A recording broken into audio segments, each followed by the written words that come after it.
Hello student, कैसे हो? सब बढ़िया।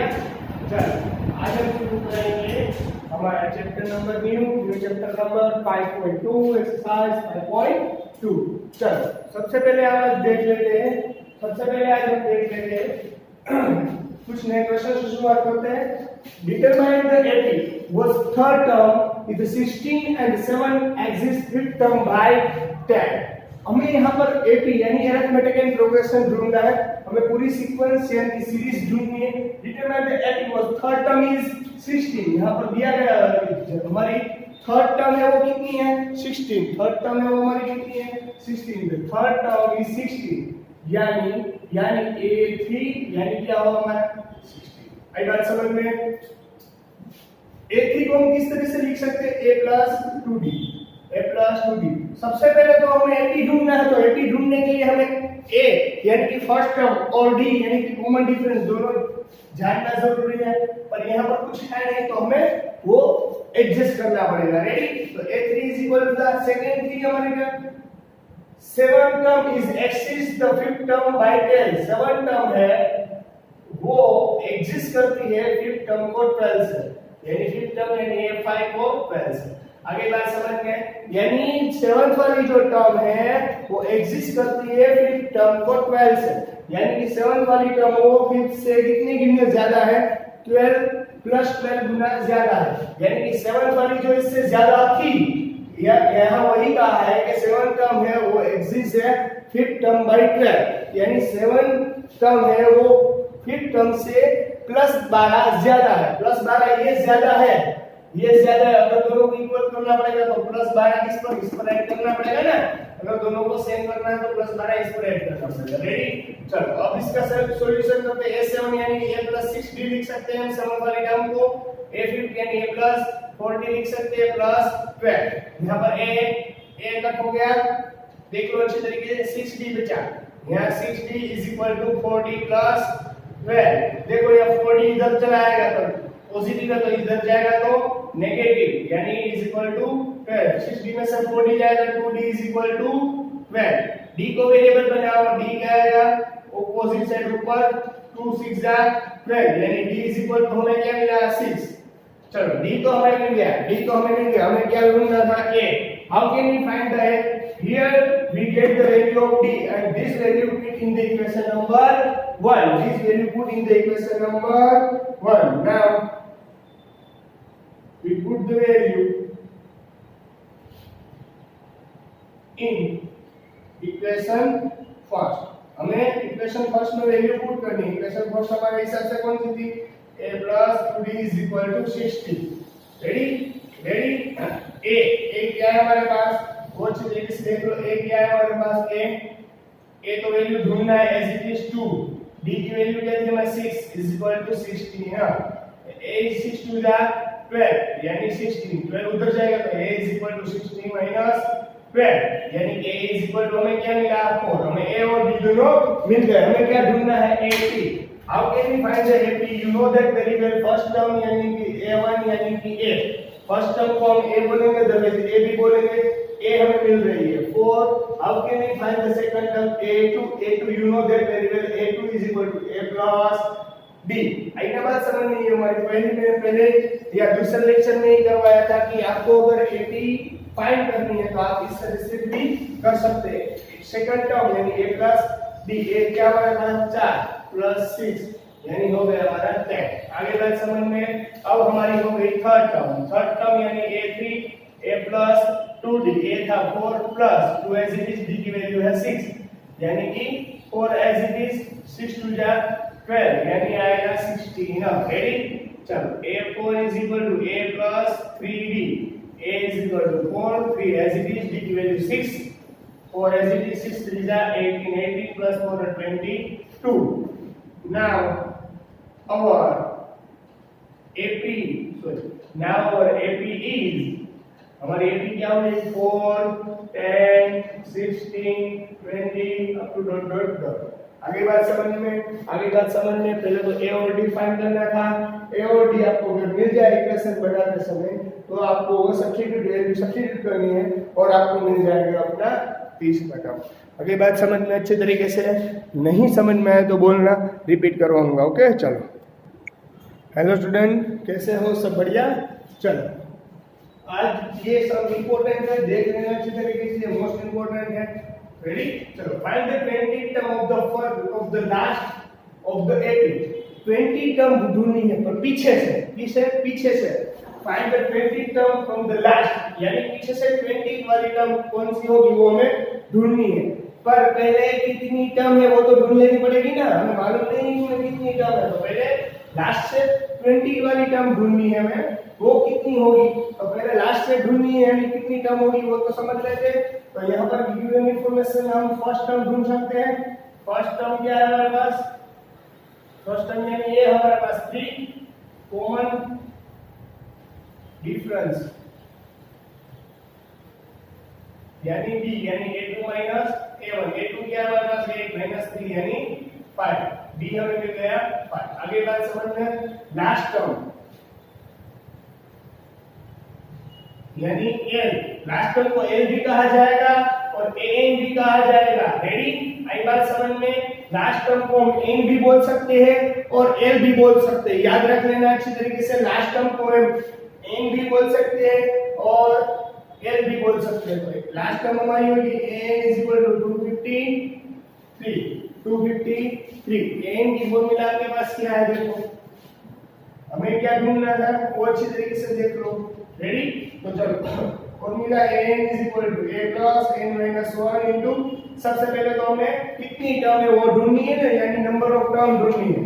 n था हमारा 253, a क्या है हमारे पास? a3 plus as it is n - 1 as it is, b की वैल्यू 5।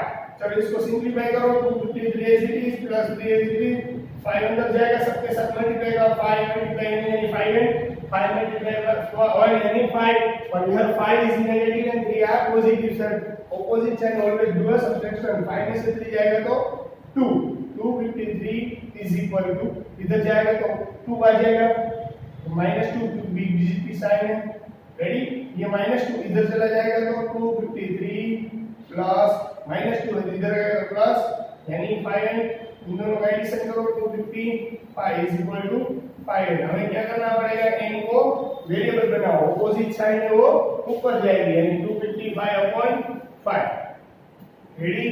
यानी 5 5 जा 25, 51 आंसर आएगा। n इज इक्वल टू क्या मिलेगा? 51। n इज इक्वल टू क्या मिला हमें? 51। अब हमें क्या करना है? लास्ट में से ढूंढनी है ना 20 term from the last. 20 term ढूंढनी है पर किससे? लास्ट है। हमारे पास टोटल कितनी टर्म थी? 51 टर्म में से 20 निकाल दो तो लास्ट वाली मिल जाएगी ना। 50 टर्म 51 टोटल 51 टर्म है, उसमें से 20 निकाल के प्लस 1 करना कंपलसरी है। याद रखना, जब लास्ट वाला सम आए तो आपको यह करना है, क्योंकि लास्ट सेकंड हो ना तो अब एक टर्म बचेगी आपके पास। आई बात समझ में। 51 वाली टर्म है उससे 20 टर्म काट देनी है, क्योंकि हमें 20 टर्म इससे पीछे जाओ 20 टर्म कुछ सी होगी। टोटल 51 टर्म है, पीछे से गिनना है कि 20 टर्म कौन सी होगी। 51 - 20 + 1 यानी बचेगा 32। 23rd टर्म जो पीछे से, हम कैसे बोलते हैं कि भाई इसका नंबर पीछे से आएगा, पीछे लास्ट सेकंड पे, यानी पीछे से सेकंड पे, पीछे से सेकंड। जैसे ये बोल रहे हैं लास्ट 20 टर्म, यानी पीछे से देखो तो हमारे हिसाब से 32 टर्म है वो लास्ट 20 टर्म है। हमारे हिसाब से 32 वाली जो टर्म है वो लास्ट से 20 टर्म है, यानी कि +1 क्यों करना पड़ेगा? क्योंकि +1 होता है वो एक टर्म ऐड कर देता है, इसलिए हमें दिक्कत नहीं होती है। रेडी? चलो आगे बात समझ में अच्छी तरीके से, ये समझना आना जरूरी है। 20 टर्म यानी जो आपको मिलती है टोटल टर्म, उसमें से जितना कहा है, यानी कि 20 का है तो 20 लेस कर दो, +1 करना है। कभी भी आपको यहाँ अगर 62 मिला और आपको कुछ लास्ट 55 टर्म, यानी 62 में से 55 चला जाएगा और +1। रेडी? आगे दूसरी तरह से करना है।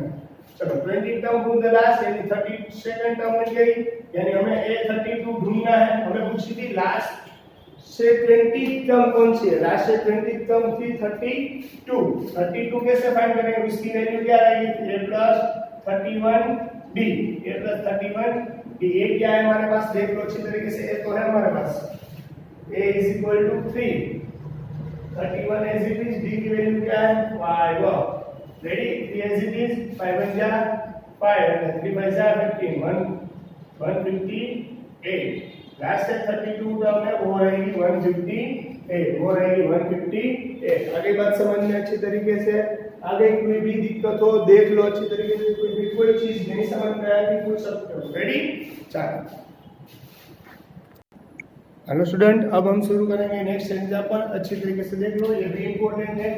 The sum of the fourth and eighth term of 80 is 24। यहाँ पर दिया गया हुआ है कि sum of the fourth term and eighth term 80 is 24, यानी कि सम ऑफ द फोर्थ यानी कि फोर्थ वाले टर्म और एथ टर्म वाले दोनों को एडिशन करो तो आपको एपी मिलेगी 24।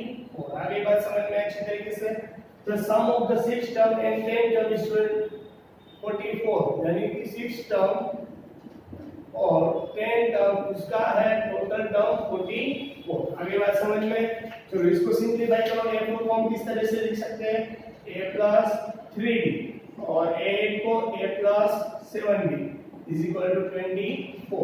चलो यहाँ सेम टर्म हो, उसका एडिशन या सब्ट्रैक्शन पॉसिबल है तो करना है।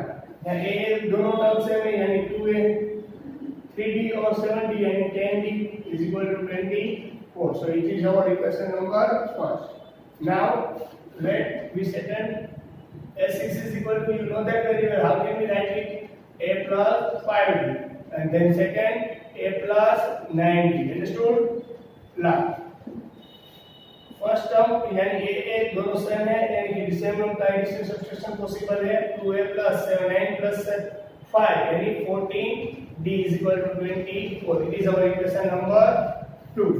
now हमें क्या करना है, find the first three term यानी कि AP की फर्स्ट थ्री टर्म है वो ढूंढनी है। now we solve the equation number 1 and 2। now we solve equation 1 and 2 by elimination method। Equation 1 और 2 हमें एलिमिनेशन मेथड से सोल्व करनी पड़ेगी। इक्वेशन 1 है 2a + 10d is equal to 24। Second equation है 2a + 14d is equal to 24। आई बात समझ में, चलो 44 है, सॉरी यहाँ पर है 44। रेडी, चलो यहाँ पर कुछ करना नहीं पड़ेगा, मल्टीप्लाई क्योंकि दोनों टर्म पहले से ही सेम है तो उसको कट करने के लिए ऑपोजिट साइन भी जरूरी है, तो ये कट। चलो रेडी, यहाँ 10 positive 14 negative, both side will be बड़े डिजिट में है, 14 में से 10 जाएगा तो 4d, बिग डिजिट की साइन नेगेटिव से नेगेटिव, यहाँ से 44 में से both different sign that is we do always subtraction. 44 में से 24 जाएगा, दोनों की साइन अपोजिट है ना, यहाँ की प्लस है इसकी वजह से सब्ट्रैक्शन करना पड़ेगा। 44 में से 24 जाएगा तो 24, सॉरी 20 बचेगा, नेगेटिव है, बिग डिजिट की साइन नेगेटिव से negative, both negative will be cut, यानी d को वेरिएबल बनाओ, अपोजिट है ऊपर जाएगी, 4 5 20 यानी d की वैल्यू हमें क्या मिली 5। अब हमें क्या चाहिए, a फाइंड करने के लिए हमें क्या करना पड़ेगा, put the value of d in equation number 1 में ऐड करो तो भी चलेगा, 2 में ऐड करो तो भी चलेगा। चलो हमारे पास इक्वेशन 1 कौन सी थी, 2a + 10d is equal to 24। Ready, चलो यहाँ सब्स्टिट्यूट करनी पड़ेगी value, 2a as it is 10, d की वैल्यू क्या थी हमारे पास 5। Ready, 2a + 10 5 50 is equal to 24।